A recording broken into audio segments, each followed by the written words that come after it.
Kalau kita ahli sunnah kan yakin bapaknya Nabi, bayi Nabi sampai Nabi Adam semuanya mukmin. Nah, kalau ada kubu sebelah yang darani bapaknya Nabi nin roko, bayi Nabi nin roko itu pasti kita tentang. Karena wa kaifalah wasayyidul akramu sallallahu alaihi wasallam wasitatul muntaqo. Bagaimana kamu katakan bapaknya Nabi kafir, bayi Nabi kafir sementara diliwatin Nur Muhammad.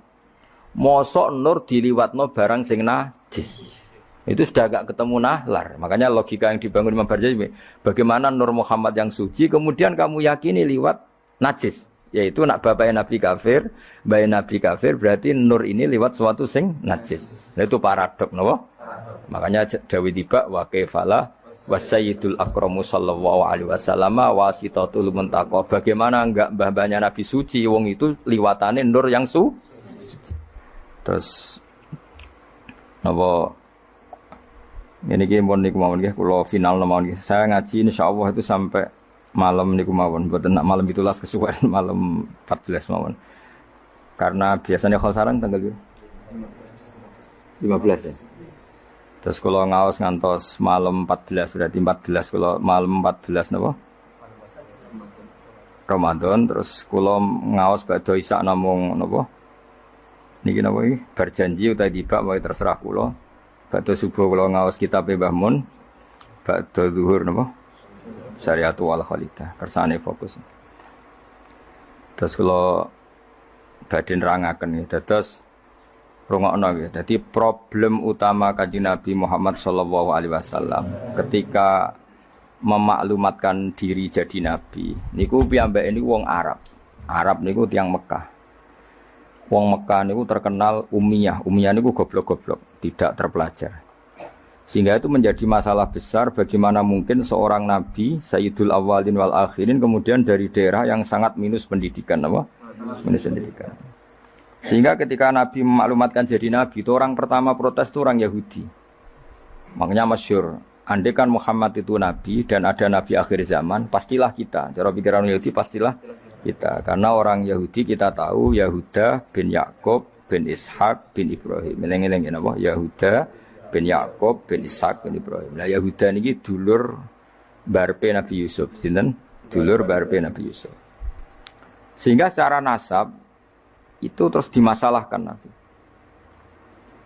Nah, karena Nabi itu dimasalahkan, delalah kersane pangeran, mbah-mbah Nabi itu punya tradisi yang menunjukkan bahwa beliau itu tidak pernah bohong. Misalnya yang paling dekat kita tahu adalah Muhammad bin Abdullah bin Abdul Muthalib. Abdul Muthalib ini orang yang suka tawaf ning Ka'bah. Suka tawaf di Ka'bah, kemudian ada pintu di Mekah namanya Babu Syaibah, apa? Babu Syaibah atau Babu Bani Syaibah. Terus sampai tok wau Ilyas. Ilyas itu wa huwa awwaluman ahdal budna ila rihabil haramiyah. Ada tradisi memberi hadiah ke Ka'bah. Singkat cerita, Imam Barzanji ini termasuk Sayyid Al-Husaini, Imam Barzanji itu namanya Ja'far bin Hasan Al-Barzanji ini. Beliau berpendapat atau memaklumatkan ulang bahwa Muhammad jadi nabi ku wajar. Mergo hakikate Muhammad adalah turunan Nabi Ibrahim alaihis salam. Berarti sama dengan klaim mereka kalau mereka mintoriki Ishak, ya nabi-nabi kayak Nabi Yusuf kan mintoriki Ishak, berarti kan Yusuf bin Yakub bin Ishak bin Ibrahim. Dan kita tahu secara mujma'aleh Ishak ini punya saudara lebih tua namanya siapa? Ismail. Nah Kanjeng Nabi ini zuriyahnya sinten? Ismail. Lalu itu butuh data empirik, data bahwa Ibrahim itu pernah di Mekah. Kalau betul orang Mekah itu turunan sinten Ibrahim, maka butuh bukti empirik. Bicara saniki artefak nopo-nopo bukti-bukti yang pernah menunjukkan Ibrahim di Mekah. Ini terus dijabek pangeran ketika orang Yahudi meragukan status nasabnya sinten Nabi Muhammad, terus pangeran rangno fihi ayatum bayinatum maqamu Ibrahim, bahwa Ibrahim benar-benar pernah di Mekah, di situ ada batu yang pernah diinjak Nabi Ibrahim. Jadi makom itu bukan kuburan tapi apa? Sesuatu yang pernah didomisali, ya, atau pernah diinjak. Jadi malah mereka darani makom Ibrahim niku batu yang diinjak Nabi Ibrahim ketika bangun apa? Ka'bah. Ya karena mukjizat terus bekas. Dan bekas itu mulai dulu orang yakin dan pasti itu sisa atau bekasnya kakinya Nabi Ibrahim. Lana Ibrahim nate urip teng Mekah karena sampai bangun Ka'bah. Apalagi dulu bangunnya pasti lama. Berarti mungkin sekali Ibrahim meninggalkan dzurriyyahnya di Mekah. Makanya Quran terus cerita bahwa Ibrahim niku ngendikan ketika mau meninggalkan Mekah, inni askantu min dzurriyyati biwadin ghairi dzar'in inda baitikal muharram. Terus ada kepastian, makanya Quran ayat-ayat itu masih menjawab keraguan orang Yahudi bahwa Muhammad kenapa jadi nabi, dia itu anaknya siapa, turunannya siapa. Padahal di Taurat dan Injil jelas aturan nabi itu zuriyatam ba'duha enggak boleh. Nabi turunannya Parlan itu tidak boleh, turunannya Karmen itu tidak boleh, ribet. Apa? Ribet. Nabi itu harus turunan nabi. Bukan karena Allah itu asobian, enggak. Masyarakat itu lebih ikhlas. Misalnya Nabi, turunannya Nabi, bayi Nabi hormat kan enak. Bapak Ewe Soleh, bayi Soleh, buyute Soleh. Misalnya Nabi sebagai Karmen katokan cekak kan yo bingung. Orang dihormati bapak Nabi, dihormati katokan cekak main gaple, kan yo bingung. Jadi aturannya harus itu. Lo nak kiai oleh kiai kan tidak maksum, derajatnya kan di bawah. Pemenang kiai maklar tambah oleh, soalnya oleh. Ini masalah Nabi apa? Orang yang spesial. Itu harus bapaknya spesial, mbahnya spesial, buyutnya spesial. Nah, sehingga aturan jadi nabi itu memang harus dzurriyatam ba'du hamba. Kalau kiai boleh, kalau mana maklar tambah boleh. Tapi kalau nabi tidak boleh. Nah, aturan-aturan itu ada di Taurat dan Injil. Makanya yang pertama disoal orang Yahudi, kalau Muhammad nabi itu bapaknya siapa, mbahnya siapa. Dan Sayyid Barjanji ini yang ngarang Barjanji itu kitab yang sangat ilmiah. Makanya kata Mbah Mun, meskipun ada simtuduror, orang itu nggak boleh meninggalkan Barjanji. Karena kitab madaih yang mamlu'ah bil ilmi itu Barjanji. Tapi yang isyek itu simtuduror. Ya. Tapi yang tua itu Barjanji. Makanya Alhamdulillah kita Mbah Piro Kadar itu dibaca semua. Meskipun nggak paham semua, soalnya diwaca kabeh. Karena kita yang bisa menjawab tuduhan orang Yahudi Nabi anak Esopo itu kita berjanji. Berjanji tahu betul kalau masalah utama Nabi adalah anaknya siapa, mbahnya siapa. Makanya beliau ngendikan wa ba'du fa'aqulu wa Muhammad bin Abdillah. Logikanya gampang. Kalau orang modern saja tahu bapaknya siapa, mbahnya siapa, buyutnya siapa, itu artinya enggak ada yang fiktif. Ukuran sejarah fiktif ndak itu ditandai dengan satu kuburan, dua artefak. Itu enggak mungkin nama-nama itu fiktif. Buktinya apa? Di Ka'bah mulai dulu zaman Quraisy ada Babu Bani Saibah. Babu Bani dan Abdul Muthalib namanya itu Saibah. Karena mulai kecil beruban. Jadi kata Saibah itu mulai kecil apa? Beruban. Karena perilakunya terpuji terus orang Mekah darani Saibatul Hamdi, napa? Saibatul Hamdi. Nah, karena dia pernah melayani saudaranya Hashim namanya Muthalib. Ya kita tahu Muhammad bin Abdillah bin Abdul Muthalib bin Hashim. Nah, Hashim ini punya saudara namanya Muthalib, napa? Nah, Abdul Muthalib kecil itu pernah derek Muthalib pamannya, ya. Abdul Muthalib kecil, berarti Saibah ini apa? Pernah derek pamane sing bernama Muthalib. Nah, Muthalib wonge gaya, pasti takoki wong, "Iwa pam budakku." Nah, sehingga Saibah itu terus diceluk Abdul Muthalib. Ya rodok sial lah sini. Jadi pamannya itu gaya, kan ganteng. Saibah ini ganteng. Kalau jalan-jalan sama pamannya, jenenge sinten? Muthalib. Niku diaku budake. Iki sapa? Abdi, budakku. Terus akhirnya jenenge Abdul Muthalib. Dadi wong Arab paham ya? Tapi namanya Saibah, napa? Saibat, makanya wasmuhu Saibatul Hamd. Mane karo asa iskal, bae Nabi ono jenenge Kilab. Kilab maknane asura ngono le mikir jenenge iku Hakim. Ya namanya Hakim. Nah, dulu kalau orang berburu itu melibatkan anjing. Karena sering berburu melibatkan anjing disebut kilab. Jadi maknanya kilab ya orang yang berburu dengan anjing. Ojo kok langsung mbok maknane kilab, asu. Oh, kasus ya. Kasus. Makanya lah itu hebatnya Imam Barjanji. Beliau darani wasmuhu Hakim bin Murrah. Jenenge kilab iku Hakim. Ya paham napa? Jenenge kilab niku Hakim. Sebagian ulama darani kilab itu isim sifat. Napa? Jadi kalabayak libu kalban itu anjing sendiri dinamai kalbun itu sebenarnya sudah isim sifat. Bukan alam murtajal ya, tapi alam mangkul ya. Alam apa mangkul? Kalau dalam ilmu nahwu itu alam mangkul. Jadi begini ya, tak terang nahwu ya.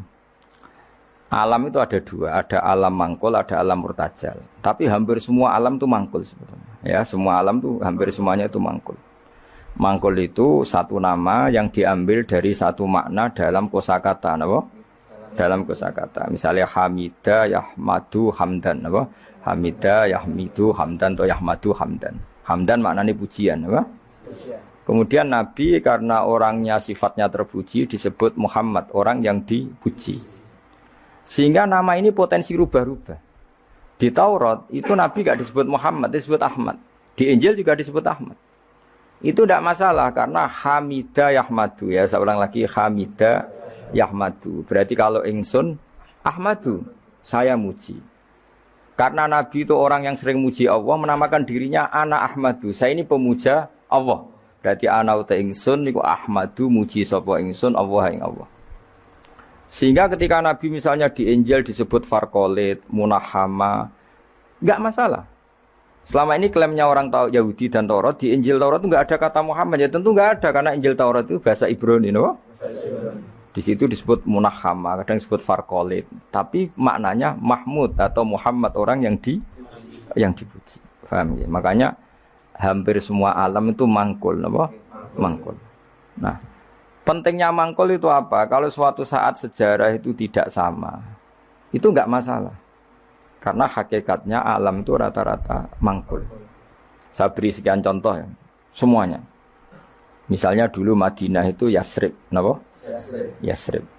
Karena ketika orang Ansor merelakan semua hartanya untuk Nabi, saya berkali-kali cerita, Kanjeng Nabi niku datang ke Yasrib, niku migrasinya angkatannya hampir 500 sahabat beserta keluarga. Terus Nabi itu kesulitan karena sahabat si A memberi si B. Pokoknya kesulitan ngelola. Karena kesulitan ngelola, terus orang-orang Yasrib bilang, "Ya Rasulullah, hadhihi madinatuka taf'alu fiha ma tasa." Sudah engkau tidak perlu pamit per personal. Misalnya Nabi mau titip Abdurrahman bin Auf dititip si A, yang Abu Bakar dititipkan si B, yang Umar dititipkan si C. Kan kesulitan Nabi. Karena Nabi harus mikir yang punya tanah siapa, harus pamit kepada siapa, karena semuanya pendatang. Karena Nabi kesulitan itu, terus orang-orang Yasrib bilang, "Ya Rasulullah, hadhihi madinatuka taf'alu fiha matasa." Sudah ya Rasulullah, ini kotamu, kita semua tidak ikut punya Yasrib, semua ini milikmu. Maka terserah engkau. Semenjak itu Nabi terus longgar, karena diekrorkan miliknya. Semenjak itu terus Nabi memaklumatkan secara umum siapa saja boleh menempati di Madinah sesuai kadar hajat masing. Nah, semenjak itu diarani Madinatu Rasulullah Shallallahu Alaihi Wasallam. Jadi hampir semua kota itu pasti mangkul. Sehingga ketika kitab Taurat, Injil menamakan itu enggak persis, itu enggak masalah. Misalnya Quran yang paling masyhur, sumya bil Quran ya li annahu makru, karena dibaca, maka sumya Quranan. Qara'a yaqra'u Quranan. Tapi Quran juga dikatakan kitab, wal kitabil mubin, karena bentuknya mushaf itu maktub, ada yang ditulis. Artinya melibatkan kitabah, tulisan, maka sumya kitaban. Sebagian disebut lagi Quran itu namanya apa? Mushaf, apa? Karena mushaf itu dari kata sohifa, ada lampiran, melibatkan kertas. Maka disebut yatslu suhufam mutahhar. Paham ya? Makanya suhufi Ibrahim wa Musa. Jadi melihat itu melibatkan lampiran, sohifah disebut mushaf. Melihat itu dibaca disebut Quran. Melihat itu melibatkan tulisan disebut kitab. Melihat konsepnya adalah al-fariq bainal haqqi wa bainal batil disebut furqan, pemisah. Melihat fungsinya cahaya disebut nur. Melihat fungsinya Quran menghidupkan jiwa-jiwa yang mati disebut ruh. Wa kadzalika auhayna ilaika ruham min amrina. Sehingga berdipastikan sebenarnya semua nama itu rata-rata itu mangkul, apa? Mangkul. Makanya Nabi sering ngendikan, saya ini punya sekian nama. Itu beliau menyebut ana Muhammad wa ana Ahmad. Termasuk beliau menyebut wa anal mahi. Saya ini pelebur, penghilang. Yamhu bi al-kufra, dengan saya kekafiran menjadi hilang. Wa anal akib, saya ini penutup, karena saya adalah penutup para nabi. Wa anal hasyir, saya ini hasyir, penggiring. Karena nanti semua para nabi digiring di bawah benderaku. Jadi nabi juga punya sekian nama dan semua itu menunjukkan alam apa? Mangkul. Ya, alam apa? Mangkul. Nah sekarang asmani babai nabi itu jelas gak fiktif karena tadi orang Arab tahu semua. Semua orang kafir pun tahu. Kalau di Mekah ada Babu Bani Syaibah. Pasti ada orang bernama Syaibah karena ada Bani Syaibah, turunannya Syaibah. Dan itu siapa? Abdul Muttalib. Dan itu siapa? Abdullah. Itu siapa? Muhammad. Dan itu butuh bukti artifak. Makanya terus Allah menjawab fihi ayatum bayyinatum maqamu Ibrahim. Nah, bukti setelah Ibrahim kan Ibrahim akhirnya kembali ke Palestina atau ke Syam. Lalu buktinya apa kalau dzurriyyahnya Ibrahim itu ada di Mekah terus Nabi Ibrahim dimaklumatkan oleh Quran bahwa beliau sempat ngendikan ini askantu min dzurriyyati biwadin ghairi dzar in inda baitikal muharram. Ya Allah, sebagian anak turunku tak letakkan di Mekah. Itu kalimat min dzurriyyati itu kalimat yang paling objektif. Ada kata min, sebagian. Karena kalau Ibrahim bilang dzurriyyati maka bohong karena ada Ishak yang di Palestina. Paham ya? Makanya disebut min bahwa sebagian anakku tak letakkan di sini. Karena sebagian yang lain di Palestina. Maka kata min dzurriyyati ini bukti bahwa Quran itu mukjizat betul, yaitu memang faktanya Ibrahim itu ada yang di Palestina, yaitu Ishak, Ishak yang di Mekah Ismail. Nah ini disebut min dzurriyyati, apa? Terus Ibrahim ngendikan di wadin, di lembah. Sebab itu Ka'bah itu di cekungan paling bawah.